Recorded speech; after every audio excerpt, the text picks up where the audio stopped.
তো এই মুহূর্তে বাংলাদেশের ভেতর এমন কিছু রহস্যময় ঘটনা ঘটছে যা সাফ ইঙ্গিত দিচ্ছে যদি বর্তমান বিএনপি সরকার ভারতকে দেওয়া কথা না রাখে এবং এই যে কয়েক কোটি বাংলাদেশ যারা ভারতের ভেতরে লুকিয়ে আছে তাদেরকে ফেরতও না আনে, তার পরিণতি এতটাই ভয়ঙ্কর হয়ে উঠবে যে এই সরকারকেও হয়তো মোহাম্মদ ইউনূসের মতনই বিদায় নিতে হতে পারে। আর এটা আমার মন গড়া গল্প নয়। এই মুহূর্তে গোটা বাংলাদেশের মিডিয়া জুড়ে একটাই হেডলাইন চলছে যে গত কয়েকদিন ধরে রাতের অন্ধকারে শয়ে শয়ে মানুষ মুখে মাস্ক পরে হাতে মশাল নিয়ে আন্দোলনের জন্য বাংলাদেশের পথে নামছে। এখন এই আন্দোলন দিনের আলোতেও ধীরে ধীরে এতটাই উপচে পড়ছে যে বিভিন্ন সংবাদ মাধ্যমে এই ধরনের খবরও দিচ্ছে যে এই ভিড় সামাল দেওয়া বাংলাদেশের পুলিশের পক্ষে বেশ চাপের হয়ে দাঁড়িয়েছে। আর এরা কারা? এরা হলো ছাত্রলীগের সমর্থক, যারা হঠাৎ করে বাংলাদেশের ভেতরে মাথাচাড়া দিচ্ছে। আচ্ছা, আপনারা যারা এই ছাত্রলীগ সম্পর্কে জানেন না তাদেরকে বলে রাখি, এটা হলো আওয়ামী লীগের ছাত্র সংগঠন। যেমন ভারতে বিজেপি সমর্থক এবিভিপি আছে, সেই রকমই, যদিও এবিভিপি অফিশিয়ালি বিজেপির সংগঠন নয়, কিন্তু ছাত্রলীগ সম্পূর্ণ আওয়ামী লীগের অংশ। এখন ইন্টারেস্টিং ব্যাপার হলো হঠাৎ করে যেভাবে এরা মাথাচাড়া দিয়ে উঠেছে, এটা কিন্তু বড়সড় সমর্থন ছাড়া অসম্ভব ব্যাপার। বিশেষ করে রিসেন্টলি পূর্ব প্রধানমন্ত্রী শেখ হাসিনা যেভাবে একটা বার্তা দিয়েছিল দিল্লিতে বসে, যে অনুপস্থিত মানে নীরবতা নয়, আমি খুব শীঘ্রই দেশে ফিরব। ব্যাস, এই একটা বার্তার পরে রীতিমতো ঝড় বয়ে যাচ্ছে বাংলাদেশের ভেতর। আওয়ামী লীগের যে সমস্ত নেতাকর্মীরা তারা তো পথে নামছে, উল্টোয় ওদের যে ছাত্র সমাজ তারা এতটাই অ্যাক্টিভ যে ব্যাপক জনসমর্থন পাচ্ছে এবং কোথাও না কোথাও একটা পরিবেশ তৈরি হচ্ছে শেখ হাসিনার দেশে ফেরার জন্য।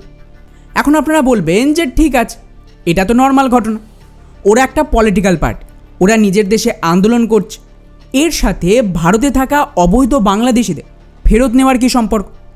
আর এখানে ভারতের হাত বা কোথায়, বা এর থেকে বিএনপিকে কিভাবে ভারত চাপে রাখবে? ওয়েল, এতে কিন্তু দারুণ কাজ হয়েছে। যদি আপনাদের মনে থাকে, আমার চ্যানেলে মনে হয় আজও সে সমস্ত পুরনো ভিডিও আছে, ওখানে আমি সাফ জানিয়েছিলাম বিএনপি ক্ষমতায় আসেনি, ওদেরকে আনা হয়েছে। আর এটা কিন্তু সেদিনই ফিক্স হয়ে গেছিল যেদিন আমাদের বিদেশমন্ত্রী অফিশিয়ালি ঢাকাতে গিয়ে তারেক রহমানকে একটা মুখ বন্ধ চিঠি দিয়ে আসে প্রধানমন্ত্রী মোদির তরফ থেকে। সেদিনই আমি বলে দিয়েছিলাম যে তারেক রহমানকে ভারত সিলেক্ট করে নিয়েছে, আর এর একটাই উদ্দেশ্য, ভারত থেকে যে কয়েক কোটি বাংলাদেশিদের এইভাবে তাড়ানো হবে তার জন্য পথকে তৈরি করা। আর এক্স্যাক্টলি যা যা বলেছিলাম সেই মতো সেমভাবে ধাপে ধাপে এই সমস্ত কিছু হয়েছে। যেমন ধরুন, প্রথমে বাংলাদেশের সরকার বদল, তারপর পশ্চিমবঙ্গের সরকার বদল, এবং এটা হতে বাংলাদেশিদের খেদানোর কাজ শুরু। কিন্তু এখানে একটা নতুন সমস্যা দেখা দিয়েছে। অনেকে আমাকে প্রশ্ন করছে গত কয়েকদিন ধরে যে ভাই, তুমি তো বলেছিলে বিএনপিকে আনা হয়েছে বাংলাদেশিদের ফেরত পাঠাতে, কিন্তু সীমান্তে তো অন্য কিছু হচ্ছে। বিএনপি ওদের লোকজন ফেরত নেওয়া তো দূর, উল্টে ওদের যে বর্ডার গার্ড মানে বিজেপি, তার মাধ্যমে পুরো সীমান্তকে সিল করে ওদেরকে আটকে রেখেছে। তাহলে কি ভারতের এই যে পুরো প্ল্যান বাংলাদেশিদের ফেরত পাঠানো সেটা ভেস্তে গেল, আর বিএনপি কোনোভাবে ভারতকে ধোকা দেয়নি তো? ওয়েল, এখানেই আসল খেলা শুরু হচ্ছে। আপনাদের আমি বারবার একটা কথা বলি যে প্রতিটা কাজ করানোর জন্য সঠিক সময় আর সঠিক কিছু ব্রহ্মাস্ত্র থাকে, এবং সময়ে সময়ে সেগুলোকে ব্যবহার করতে হয়। আর এখানেও তাই হচ্ছে এবং হবে। ভারত ইতিমধ্যেই এইসবের প্রিপারেশন শুরু করেছে বাংলাদেশের ভেতরে। কিভাবে? খুব মন দিয়ে শুনবেন। গত বছর আমি মনে হয় একমাত্র ব্যক্তি যে এটা বলেছিল যে আমাদের এই যে ইউনূস চাচা, তিনি অ্যাকচুয়ালি ভারতের বিরুদ্ধে নয়, বরং ভারতকে একটা ফায়দা করে দিয়ে যাচ্ছে। হ্যাঁ, ওনার আমলে হিন্দু হত্যাও হয়েছিল, কিন্তু সেটা আগেও হতো। তফাৎ একটাই যে গত 2 বছরে তা মিডিয়াতে এসেছে, আগে সেগুলো আওয়ামী লীগের আমলে পুরোপুরি ধামাচাপা পড়ে যেত, আর ভারত সরকার বা ভারতের ভেতরে এগুলোকে নিয়ে খুব বেশি আলোচনা হতো না। তো ইউনূস আমাদের জন্য একটা ব্রহ্মাস্ত্র রেখে গেছিল, আর সেটা হলো বাংলাদেশের ইকোনমিকে ডিস্ট্রয় করে এমন একটা ভারত বিরোধী মনোভাব তৈরি করা যে পরবর্তী কোনো সরকার এসে এই দেশকে পুনরায় দাঁড় করাতে পারবে না। এখন এই যে সমস্যাটা, একে ভারত এক্সপ্লয়েট করবে নিজেদের ফায়দার জন্য। কিভাবে?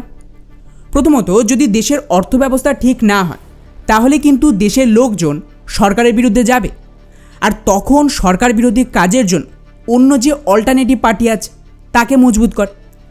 আর বাংলাদেশের ক্ষেত্রে সেটা হলো আওয়ামী লীগ। তো যেহেতু তারেক রহমান কিছুতে দেশের অবস্থা সামাল দিতে পারছেন, তো স্বভাবতই এর অল্টারনেটিভ হিসেবে পুরনো সরকারের প্রতি জনগণের একটা আকর্ষণ অনেক বেশি তৈরি হচ্ছে। এখন এটাকে ভারত কিভাবে ব্যবহার করছে? তো এখানে রয়েছে দ্বিতীয় ধাপ। একটু কল্পনা করুন, বাই এনি চান্স যদি শেখ হাসিনা কোনোভাবে বাংলাদেশের ক্ষমতায় চলে আসে তাহলে কি হবে? এই যে আওয়ামী লীগের লোকজন আছে, এরা কিন্তু সমস্ত বিএনপি জামাত যারা আছে তারা যেভাবে আওয়ামী লীগের ওপর অত্যাচার করেছিল তার বদলা নিতে এদেরকে রাস্তায় ছিঁড়ে খাবে। এবং এই আতঙ্কটা প্রতিটা দলের মনে আছে। ওরা কিন্তু এই রিস্ক নিতে পারবে না যে আগামী 4-5 বছরের মধ্যেই আওয়ামী লীগ আবারও ক্ষমতায় আসুক। যদি ওরা আসে তাহলে এরা শেষ। তো ভারত কী করছে? সিম্পল কাজ করেছে। এই সুযোগে আওয়ামী লীগ আর বিএনপির সরকার দুজনের সাথেই কিন্তু নিজের মতন করে একটা নেগোসিয়েশন করছে।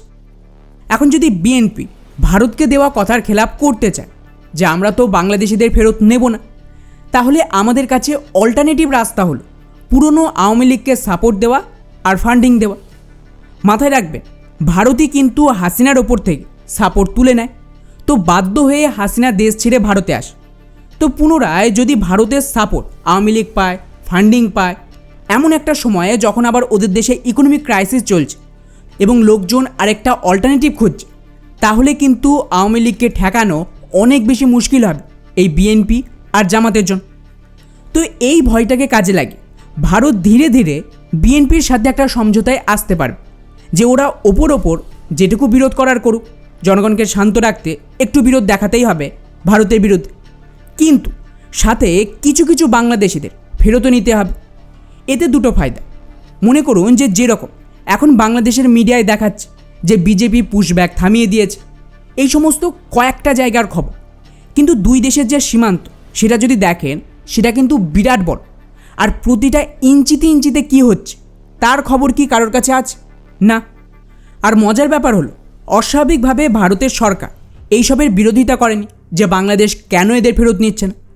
উল্টে গৃহ মন্ত্রণালয়ের রিপোর্ট আছে যে সেনা যেন শান্তিপূর্ণভাবে বিষয়টা হ্যান্ডেল করে বাংলাদেশের সাথে। এর সুবিধা কি? এর সুবিধা হলো বাংলাদেশিরা তো এটা দেখছে যে হ্যাঁ, আমাদের সরকার ভারতের সামনে ঝোঁকেনি, পুশিন ঠেকিয়ে দিয়েছে, এতে সরকারের প্রতি সাপোর্ট থাকবে।